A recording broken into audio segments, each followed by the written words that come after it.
Hello student, today we start chapter 3 metals and non-metals. So metals and non-metals, you already know about the properties of metals and non-metals and they categorized under elements. तो ये सभी metals और non-metals सभी elements कहलाते हैं।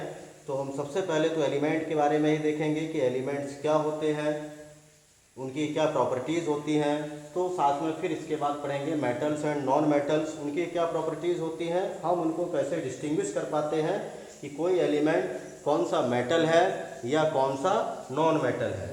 तो जब हमें उसकी प्रॉपर्टीज़ के बारे में मालूम होगा कि मेटल की प्रॉपर्टीज़ क्या है, नॉन मेटल्स के क्या है, तब हम उनके आसानी से फाइंड कर सकते हैं कि कौन मेटल होगा कौन सा नॉन मेटल होगा।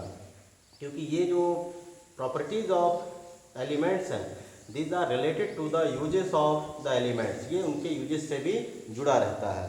तो first of all what is element, देखा जाए तो एलिमेंट इज द सिंपलेस्ट और प्योरेस्ट फॉर्म ऑफ मैटर। ये सबसे सिंपलेस्ट और प्योरेस्ट फॉर्म ऑफ मैटर है, जिसको ना तो हम किसी सब्सटेंस से बना सकते हैं और ना ही किसी दूसरे सब्सटेंस में इसको कन्वर्ट किया जा सकता है।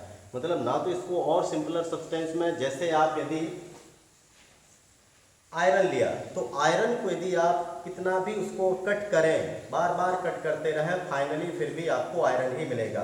हीट करेंगे, मेल्ट करेंगे, बॉयल करेंगे, सभी केस में आयरन आयरन ही रहेगा। गोल्ड को यदि करते हैं तो गोल्ड गोल्ड ही रहेगा, वो अपनी प्रॉपर्टीज चेंज नहीं करेगा। ऐसा नहीं है कि यदि हम आयरन को बार बार कट करते रहेंगे तो आयरन, या हीट करेंगे तो आयरन कन्वर्टेड इनटू गोल्ड, इस तरह से पॉसिबल नहीं है। तो सबसे पहले है what is element. Element is the simple form of a pure substance which can neither be decomposed into nor built from simpler substances by any ordinary physical and chemical method। Element वो सबसे simple और purest form of matter है जिसको ना तो हम किसी दूसरे सब्सटेंस में डिकम्पोज कर सकते हैं सिंपलर सब्सटेंस में, और ना ही किसी दूसरे सिंपलर सब्सटेंस से किसी एलिमेंट का फॉर्मेशन किया जा सकता है, ना तो किसी साधारण जो ऑर्डिनरी फिजिकल मेथड्स और ना ही कोई भी केमिकल मेथड्स के द्वारा। तो इस तरह के जो प्योरेस्ट फॉर्म ऑफ मैटर है that is called element. And element are there are total 118 elements in the periodic table. पूरे पीरियडिक टेबल में अभी फिलहाल 118 एलिमेंट्स हैं। Most of them are metals, some are few are metalloids and some non metals. तो आपने periodic table को देखिए उसको, और पीरियडिक टेबल से ये पता लगाइए वहाँ पर कौन साइड में मेटल्स हैं। जैसे आप जनरली देखेंगे कि metals are generally present in left side of the periodic table and non metals are present in right side of the periodic table and metalloids separate both in a zigzag manner. तो metals और non metal के बीच में metalloids होते हैं। तो metals और non metals के बारे में हमें यहाँ पर पढ़ना है आगे कि what are the properties of metals physical and chemical, उसकी फिजिकल प्रॉपर्टीज क्या है और केमिकल प्रॉपर्टीज क्या है। तो सबसे पहले हम पढ़ेंगे physical properties of metals. First है मेटल्स। तो मेटल्स क्या कहलाते हैं? Metals are the elements which readily form positive ion or cation and has metallic bond। मेटल्स वे एलिमेंट होते हैं जो जनरली पॉजिटिव आयन या कैटाइन का फॉर्मेशन करते हैं by losing one or more electron from their outermost shell. जो अपने आउटर मोस्ट से एक या एक से ज़्यादा इलेक्ट्रॉन को लूज कर सकते हैं और वो कैटाइन का फॉर्मेशन करते हैं, मीन्स पॉजिटिव आयन बनाते हैं। जैसे फॉर एग्जांपल ये यहाँ पर भी सोडियम है, it loses one electron to form sodium ion. तो ये पॉजिटिव आयन बनाने की जिनमें क्षमता होती है दे आर कॉल्ड मेटल्स। अब हम इनके दी फिजिकल प्रॉपर्टीज के बारे में देखें, what are the physical properties of metal. तो metals have following physical properties. Generally metals are solid, most of the metals are solid except mercury which is a liquid at room temperature. Mercury एक ऐसा metal है जो कि room temperature पर liquid state में पाया जाता है, अदरवाइज सभी मेटल्स सॉलिड स्टेट में पाए जाते हैं। सेकेंड देखें, most of the metals are hard but some are soft. अधिकतर मेटल्स तो हार्ड होते हैं लेकिन कुछ मेटल सॉफ्ट होते हैं। सॉफ्ट में जैसे sodium, potassium, caesium, lead, gold इत्यादि। ये ऐसे मेटल्स हैं जिनको सॉफ्ट मेटल्स के नाम से जाना जाता है। अब ये सॉफ्ट होने के कारण इनको हम these metals can be easily cut with a knife. जैसे सोडियम है तो सोडियम को बहुत आसानी से हम नाइफ से कट कर सकते हैं। लेड भी वहीं पर जो है सॉफ्ट होता है। तो इस तरह की ये मेटल्स सॉफ्ट कैटेगरी में आते हैं। मीन्स ये ज़्यादा हार्ड नहीं है लेकिन अधिकतर मेटल्स हार्ड होते हैं क्योंकि इनकी डेंसिटी काफ़ी ज़्यादा हाई है। सॉलिड है तो सॉलिड जनरली हार्ड ही होते हैं लेकिन except few. They have lustre means they have shiny surface. Metals यदि देखा जाए तो मेटल्स के ऊपर जनरली शाइनी सरफेस होती है, वो चमकते रहते हैं और उसी शाइनी सरफेस को हम मेटेलिक लस्टर भी बोलते हैं। Means this property of metal is known as metallic lustre.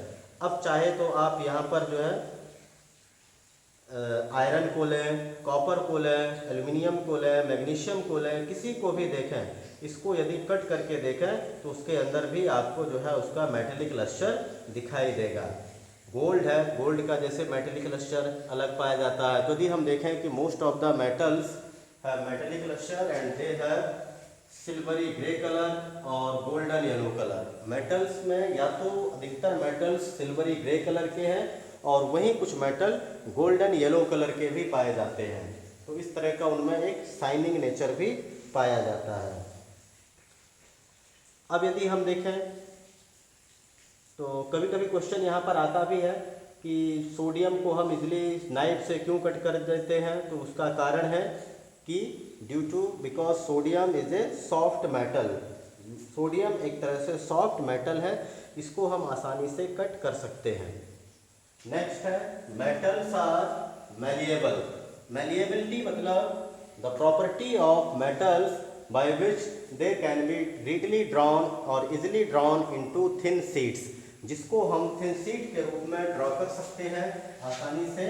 This property is known as malleability means metals are malleable. आप मेटल्स को हैमर के द्वारा उसको बीट कीजिए तो वह धीरे धीरे क्या होगा, एक शीट के रूप में ड्रॉ हो जाएगा।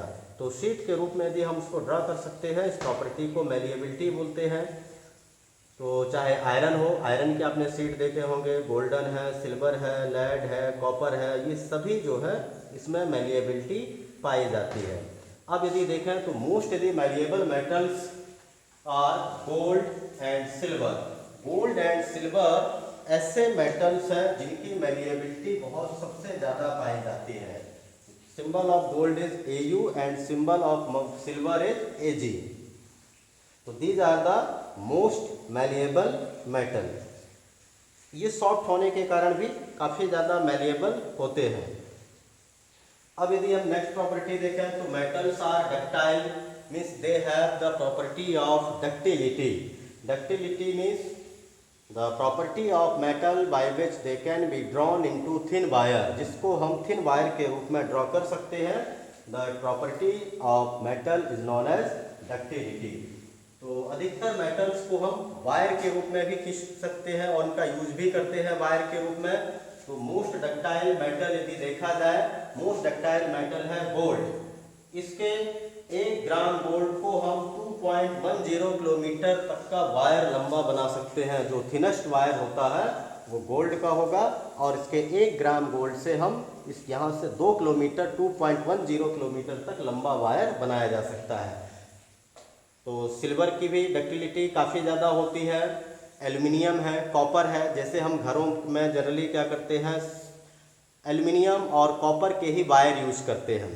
ये इलेक्ट्रिक स्विचिंग मतलब जो है इलेक्ट्रिसिटी फिट करने के लिए एल्युमिनियम या कॉपर वायर, क्योंकि एक तो ये सस्ते भी होते हैं और इजीली अवेलेबल है। जबकि गोल्ड और सिल्वर काफ़ी महंगे हैं और इजीली अवेलेबल नहीं होते हैं, अफोर्डेबल नहीं होते हैं सभी के लिए। इसलिए हम यहाँ पर गोल्ड या वायर जो सिल्वर के वायर यूज़ नहीं कर सकते हैं। तो इस तरह से डक्टिलिटी में देखा जाए तो भी गोल्ड सबसे ज़्यादा मोस्ट डक्टाइल मेटल है। नेक्स्ट प्रॉपर्टी जो है metals are good conductor of heat and electricity. Metals को यदि हम देखें तो मेटल्स जनरली हम उसको हीट और इलेक्ट्रिसिटी पर्पस से भी यूज करते हैं। जैसे आपने घरों में देखा होगा कि जो किचन वेयर होते हैं, जो कुकिंग यूटेंसिल्स होते हैं, they are made up of by the metals. वो मेटल्स के ही बने होते हैं, या तो एल्युमिनियम के बने हैं, जिंक के बने होते हैं, कॉपर के हो सकते हैं, सिल्वर के भी। मतलब जो है बड़े बड़े लोग होते हैं जो पैसे वाले हैं, उनके यहाँ सिल्वर के भी आपको जो है कुकिंग यूटेंसिल्स मिल जाएंगे। क्यों मतलब इनका यूज किया जाता है कुकिंग यूटेंसिल्स में? क्योंकि कुकिंग के लिए क्या है, हीट ट्रांसफरिंग मटेरियल चाहिए है, जिसको हम आसानी से मतलब जो आसानी से हीट को ट्रांसफ़र कर सकें। तो यदि देखा जाए तो बेस्ट कंडक्टर ऑफ जो हीट है they are silver and copper. वो सिल्वर और कॉपर ही है बेस्ट कंडक्टर ऑफ हीट। इसमें हाई थर्मल कंडक्टिविटी पाई जाती है सिल्वर की सबसे ज़्यादा। और पुअर कंडक्टर ऑफ यदि हीट देखा जाए तो they are lead and mercury. Lead और मरकरी ऐसे हैं जो पुअर कंडक्टर ऑफ हीट हैं। इनमें मतलब कंडक्टिविटी तो होती है, हीट तो कंडक्ट करते हैं, but they conduct very less amount of heat. मतलब इसमें जब यदि आप इसके लेड के यदि कोई यूटेंसिल है तो इसको हीट करेंगे तो जितना एनर्जी दे रहे हैं उसमें से लॉट ऑफ एनर्जी वेस्ट हो जाएगी, क्योंकि यहाँ हीट ट्रांसफरिंग इसमें कैपेसिटी कम पाई जाती है। तो metals are good conductors of heat and electricity. Electricity purpose से भी आप देखते हैं कि घरों में जो है एल्युमिनियम, कॉपर, इनके ही वायर यूज किए जाते हैं। तो देखा जाए तो गुड यदि इलेक्ट्रिक कंडक्टर जो है वो भी कॉपर है, गोल्ड है, सिल्वर है और एल्युमिनियम, इन्हीं मेटल्स को माना गया है जिनकी इलेक्ट्रिसिटी कैपेसिटी कैरी करने की सबसे ज़्यादा होती है। आयरन वगैरह यूज नहीं करते हैं, आयरन के हम वायर नहीं लगाते हैं क्योंकि आयरन का रेजिस्टेंस बहुत ज़्यादा होता है, इसलिए उसको यूज़ नहीं कर सकते हैं। उससे वायर डैमेज होने का भी डर बना रहता है और करंट भी उसमें जो है बहुत ज़्यादा लॉस हो जाएगा, वेस्ट हो जाएगा। तो कभी आता है क्वेश्चन कि हम मेटल्स को ही मतलब यूटेंसिल बनाने में क्यों यूज करते हैं?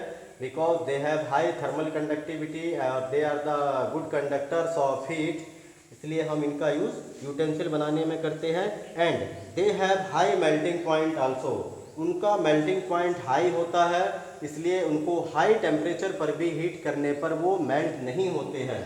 तो it is also a property to make which use to make the utensils. Utensil बनाने के लिए किसी मेटल में दो प्रॉपर्टी होना चाहिए, एक तो गुड कंडक्टर ऑफ हीट और दूसरा है it should have high melting point, otherwise it melt during cooking. नहीं तो ये कुकिंग के दौरान जो है मेल्ट भी हो सकता है। तो ये दोनों प्रॉपर्टी का होना ज़रूरी है। और इलेक्ट्रिसिटी आपने देखा होगा गुड कंडक्टर होते हैं, इसलिए हम इसके ऊपर एक इंसुलेटर जैसे पीवीसी के रूप में पीवीसी का या रबर लाइक मटेरियल को यूज करते हैं ताकि करंट हमारी बॉडी के अंदर ना पाए, क्योंकि हमारी बॉडी भी क्या है, गुड कंडक्टर ऑफ इलेक्ट्रिसिटी। हमारे बॉडी के अंदर भी आयरन पाया जाता है हीमोग्लोबिन में, इसलिए हमारी बॉडी भी कंडक्टिंग नेचर की होती है। बहुत सारे इलेक्ट्रोलाइट्स बॉडी में पाए जाते हैं, एसिड्स हैं, बेस हैं, साल्ट्स हैं, इसलिए हमारा बॉडी भी गुड कंडक्टर ऑफ इलेक्ट्रिसिटी है। नेक्स्ट है दे आर सोनोरस। सोनोरस मतलब जब हम किसी मेटल को किसी हार्ड सरफेस से स्ट्राइक करते हैं, हिट करते हैं, तो दे प्रोड्यूस साउंड, वो साउंड प्रोड्यूस करते हैं।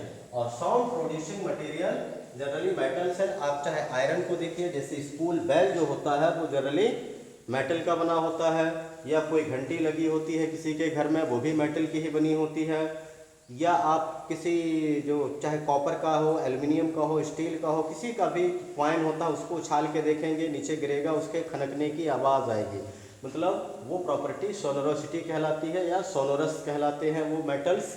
तो most of the metals are sonorous. अब जैसे मरकरी की आवाज़ नहीं आएगा क्योंकि वो लिक्विड पाया जाता है, लेकिन यदि हम नॉन मेटल्स को वहीं लें, जैसे नाइट्रोजन है, ऑक्सीजन है, हीलियम है, जो गैसेस फॉर्म में पाए जाते हैं, उनमें से तो कोई साउंड प्रोड्यूस ऐसा नहीं होगा।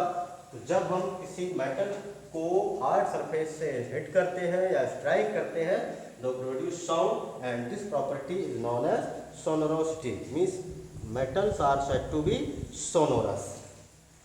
तो ये जनरली, अब इसमें भी और भी जैसे प्रॉपर्टी हो सकती है, जैसे मेटल्स है जनरली हाई डेंसिटी, मेटल्स की डेंसिटी हाई होती है, ये भी लिख सकते हैं, क्योंकि सभी मेटल सॉलिड है तो वो हार्ड होंगे, डेंसिटी भी उनकी हाई होगी। मेल्टिंग पॉइंट, बॉइलिंग पॉइंट भी हाई होगा, except the soft metals. Soft metals को छोड़ दें तो सभी मेटल्स का लगभग मेल्टिंग एंड बॉइलिंग पॉइंट भी हाई होता है। तो ये these are the general properties of metal और physical properties of the metal. तो आज के इस वीडियो में इतना ही। नेक्स्ट हम पढ़ेंगे physical properties of non metals. तब तक के लिए आपको thank you, have a nice day.